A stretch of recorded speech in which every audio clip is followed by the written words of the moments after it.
Hi there, this is David and welcome to the Top 10 Most Annoying JRPG Characters Part 3.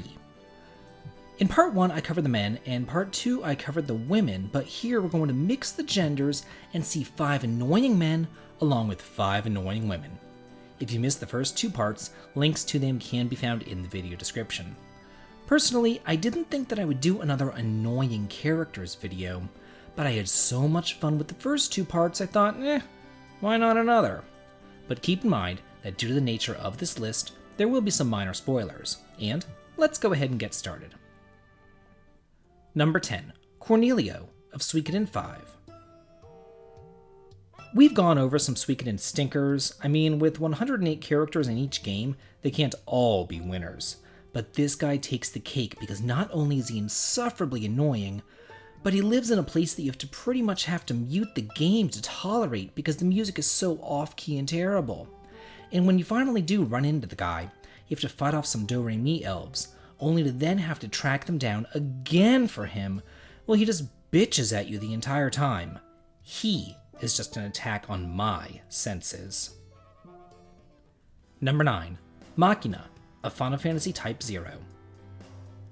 Brother, I swear to you, they took you away from me, but I will become stronger than any of them. I lost you, and my memories of you, but I will never lose Rem. I will protect her, no matter what. What is it with guys named Machina in JRPGs who are annoying, pompous, know-it-all assholes? This walking anime trope just whines his entire way through the game, constantly complaining about his dead brother, who the rest of the class can't even remember. Then, in a way to somehow redeem him, they gave him a love story with Rem, who he constantly swears to protect, only for him to, in the end, betray the entire team and eventually kill her. And we're supposed to feel sorry for this guy? I'm just sorry that I played this abomination of a game. Number 8, Pelica of Suikoden 2. Shut up, Pelica!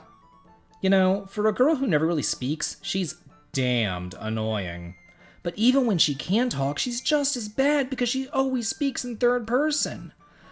But later, after she loses her voice, she's just downright insufferable. Because instead of just dropping her off at the headquarters to be mercifully forgotten like 100 other characters, they drag her all over God's green earth so she can just stare blankly or cry after every single conversation. It's infuriating. I just want to throw her into the wood chipper and get it over with. Number 7, Carol of Tales of Vesperia. Excuse me, Mr. Knight? Huh? You talking to me? Yes. Could you come over here? I can't find my doggy. There seems to be a lot of people to hate in this cast of characters. Last time I spoke about Rita being an absolute bitch on wheels for no reason, and now I'm going to have to turn my ire towards Carol. Mainly because last time the comment section exploded with Rita's sympathizers who couldn't stand Carol. I get where they're coming from, I really do, because not only does he suck in battle, but he's constantly exclaiming about how brave he is while simultaneously abandoning the team. Then, even after he comes of age, he's just as annoying with his stupid nicknames, unending questions, and incessant whining. Number 6, Muse of The Legend of Heroes Trails of Cold Steel 3. That's just what a real man is like. He tries to be strict, but melts into being oh so sweet. He'll spend hours caring for you before sparing a second for himself. Someone as dashing yet kind as him would make any girl's heart flutter. I'm sorry, but she's just a nasty skank. Maybe her antics fly in Japan, but not here. Muse is an underage girl whose sole purpose in life is to get into bed with Reen, and no matter what he does to dissuade her, she's still constantly going after him. It's just downright gross, especially since she's supposedly good friends with Reen's sister Elise and love interest Alphen. But if that's not enough, she keeps all sorts of secrets from the group too, like her real name, her origins, and who she's really working for. She's one new character that I could do without. Number 5, Edna of Tales of Zestiria. I despise Earth dwellers. Self-centered, emotional. But when they need something, it's, oh dear Seraphim, heed my prayer. Heed this, morons. And besides, I can't leave my brother as he is right now.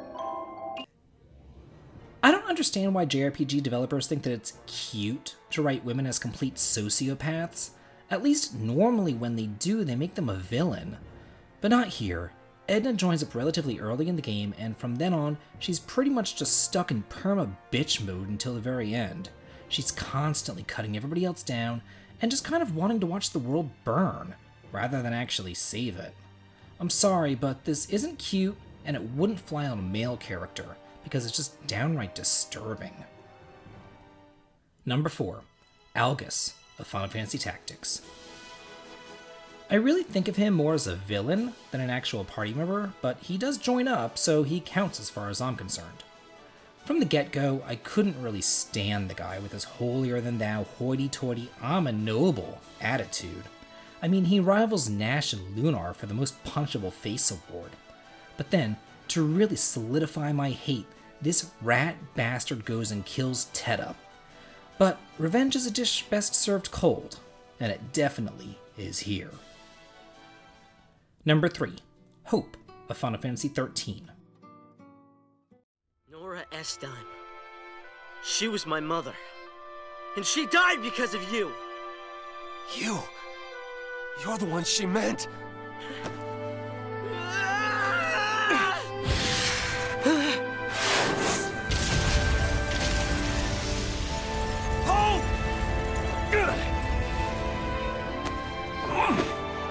I get it.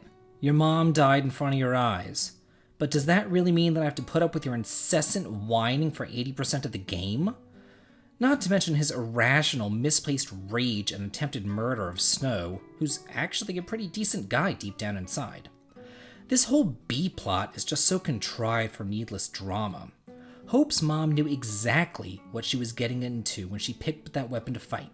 She's an adult, she made her choice, and Hope only has her to blame for it.